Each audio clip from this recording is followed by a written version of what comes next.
Assalamualaikum warahmatullahi wabarakatuh. Di pertemuan kali ini Bapak akan menjelaskan tentang seputar pengertian dari desain grafis. Nah, jadi Bapak mengajar mata pelajaran dasar desain grafis. Jadi desain grafis itu apa? Grafis itu sendiri adalah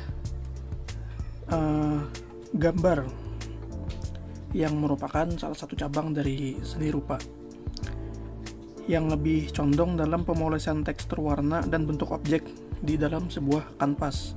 Jadi belakangan ini perancangan grafis lebih diartikan sebagai teknik seni yang memanfaatkan teknologi informasi sebagai implikasi pergeseran nama desain komunikasi visual. Jadi dalam desain grafis itu unsur utama yang harus dipenuhi adalah estetika, baik itu keindahan dari penglihatan atau kombinasi bentuk warna yang dapat memberikan makna khusus terhadap sebuah gambar. Tentunya bagi para seniman atau orang awam sekalipun itu sulit untuk memberikan nilai mutlak keindahan atau estetika tadi dalam suatu gambar. Kemudian desain grafis itu ruang kerjanya dipersempit dalam bentuk objek gambar diam atau gambar yang tidak bergerak. Karena dalam gambar bergerak, misalnya animasi, game, iklan, promosi, lebih sesuai digunakan dalam ilmu multimedia. Tapi desain grafis juga menjadi bagian penting dalam ilmu multimedia. Jadi untuk pemanfaatan desain grafis itu bisa digunakan di macam-macam media. Misalnya media digital seperti smartphone, komputer, laptop, televisi, dan film. Habis itu juga media cetak seperti stiker, sampul buku, majalah, koran, dan brosur. Nah, jadi pengertian desain grafis itu apa? Pengertian desain grafis itu adalah proses komunikasi menggunakan elemen visual. Elemen visual itu artinya adalah elemen yang dapat dilihat, misalnya tulisan, bentuk, gambar, yang dimaksudkan untuk menciptakan persepsi atau sudut pandang akan suatu pesan yang disampaikan. Nah, jadi dalam pertemuan sebelumnya sudah Bapak sampaikan yaitu bahwa desain grafis ini berkaitan erat dengan seni dan juga berkaitan erat dengan yang namanya penyampaian sebuah pesan. Nah, jadi desain grafis itu melibatkan proses komunikasi visual. Kemudian, desain grafis itu terbagi atas dua. Yang pertama adalah desain grafis manual. Desain grafis manual itu apa? Desain grafis yang dibuat menggunakan kanvas, kain, kertas, tembok, dan atau yang lain-lain yang dapat disentuh secara langsung. Misalnya ketika kalian melukis, hasil karya cenderung kasar karena itu dikerjakan oleh tangan secara langsung. Kapasitas atau jumlah pembuatannya itu tergantung kemampuan si pembuat. Nah, kemudian lebih sesuai diterapkan pada jenis gambar yang natural. Dan kemudian gambar seringkali punya ciri khas seperti emosi, keterampilan, kepribadian, perasaan, dan juga perasaan si pembuat. Contoh dari desain grafis manual ini seperti misalnya lukisan, kaligrafi. Nah, kemudian untuk desain grafis manual juga punya yang namanya kelemahan. Kelemahannya adalah salah satunya tidak dapat diproduksi secara massal karena ini dibuat secara satu persatu oleh si pembuatnya. Dan juga karena dibuat khusus atau eksklusif, itu nilai jualnya biasanya cukup mahal. Dan waktu pembuatannya tentu lebih lama. Habis itu, salah satu kelemahannya juga kurang cocok digunakan untuk gambar dengan tingkat kerumitan matematis, skala dan lebar dimensi yang tinggi. Misalnya saja untuk perancangan sebuah rumah. Nah, itu sangat sulit menggunakan desain grafis manual. Jadi, para arsitek cukup beruntung karena sekarang desain grafis untuk arsitek bisa digunakan dengan secara digital. Kemudian keindahan dan kreativitas tergantung kemampuan si pembuatnya. Nah, itu adalah beberapa kelemahan desain grafis manual. Yang berikutnya kita masuk ke desain grafis digital.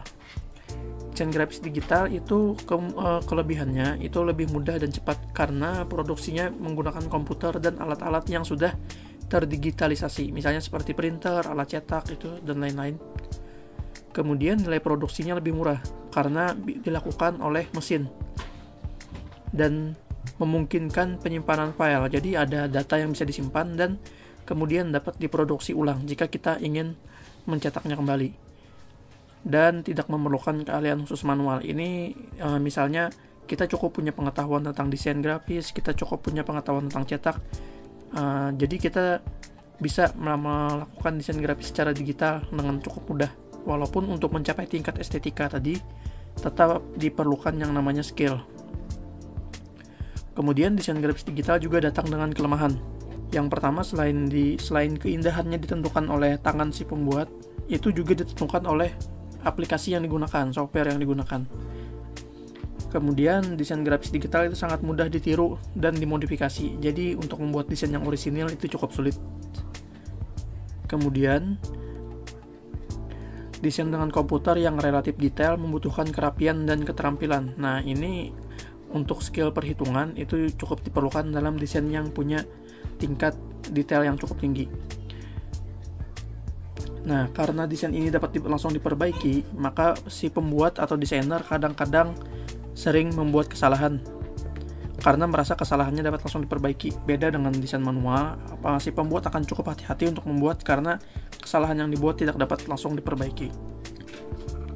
Kemudian pasar desain digital ini sangat cepat berkembangnya. Setiap hari, setiap bulan, setiap tahun itu selalu datang aliran-aliran baru, dan jika si desainer tidak ingin ketinggalan, maka harus selalu belajar dan terus belajar.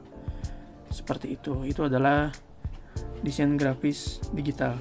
Nah, tentunya dalam desain grafis itu diperlukan yang namanya kreativitas si pembuat. Anda harus menjadi orang yang kreatif dalam menciptakan model atau pola desain sesuai dengan kondisi masyarakat.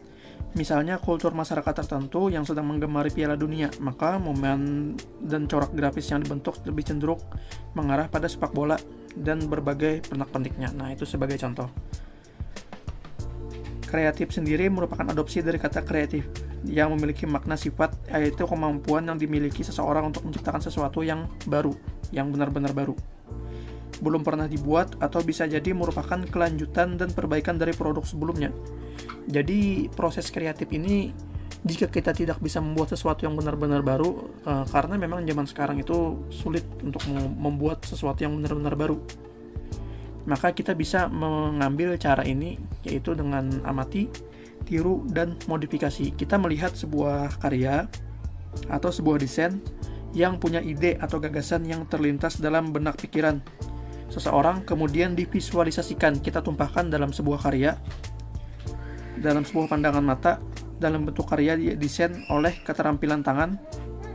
Kemudian kita melihat desain itu, kita melakukan yang namanya tiru. Tiru ini adalah proses untuk menirukan desain tersebut.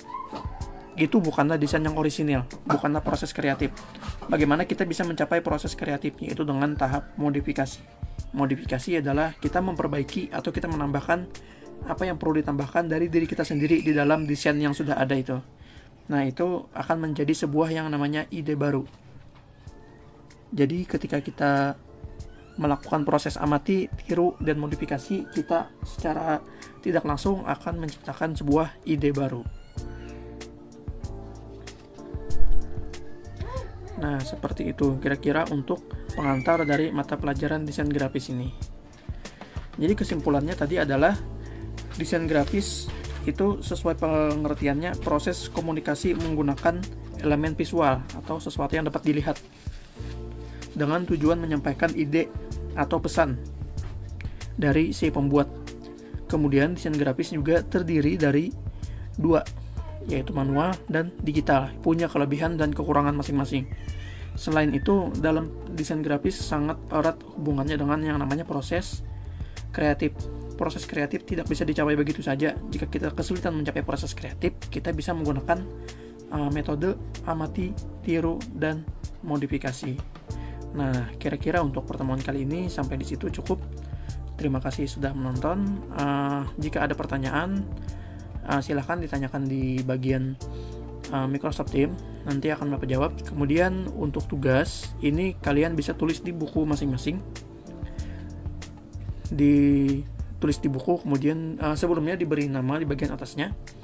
Kemudian utarakan pendapat masing-masing. Menurut kalian, apa yang membuat desain grafis penting dalam kehidupan kita sekarang?